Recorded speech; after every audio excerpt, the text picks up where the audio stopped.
When you started, did you ever anticipate saying, looking forward, saying, I'm going to be doing it for 10 years or 5 years or, 3 or 4 years later, whatever it might be? Did you guys just kind of think about, we'll give it a shot and see what happens?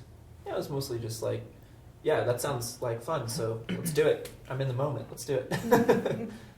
For the past 5 years, I think I've said that SATO, this is going to be my last year doing SATO for a while. And every year I end up still doing it again because I feel like deep inside there's still, I get inspired by seeing other filmmakers on screen that I'm like, dude, these guys are shooting stuff like 10 times better than me, and that's super inspiring. So I want to meet these guys, and then it just makes me want to grow more and more. So I find myself keep entering every year. But like I said, I've kind of passed the torch to my kids this year a little bit, and seeing them experience that now is just super awesome. SATO's great because you can see like every stage of filmmaker. You can tell like, okay, this is this person's first SATO, Yeah. and like they're experiencing it and like realizing, oh, that deadline's a real thing. And then you've got people that have done it for 10 years that are filmed like right after that, and you're like, wow, this is where I'm going to be someday. Like in 10 years, like that's where I want to be. With that being the case and kind of seeing the stages, do you feel like going back you can look at your older projects and still find inspiration in what you first did in the earlier projects? I was going to say just a second ago, at one point, like you were saying, there's those people who are super self-conscious and they're like, oh, I don't want to see myself up there, or, they get really intimidated.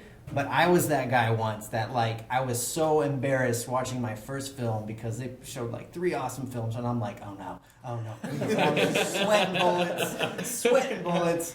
And then like, over time, I mean, looking back now where I've came from, just that's always my advice too, because when I go to a SATO screening and I see someone being hard on themselves, beating themselves up, like we didn't do that great, we didn't, always try to encourage them. Because I mean, I've been there, I think we've all been there. I mean, you have to start somewhere. Well, and also like missing a deadline. That's one of those things that I just felt like the Charlie Brown character walking with my head down. And I felt like I let so many people down because you go into this thinking, Curt, you're going to be this crazy guy who's escaping from an asylum, and I want you to just go at it full force, and you did. And then from that to like editing and scrubs and pajama pants and all these different things. We end up obviously investing into this, but each and every year there are those mistakes that you make, no matter how veteran you might be in this. And I think we can all agree, and that should be inspiration to get others involved and to do it.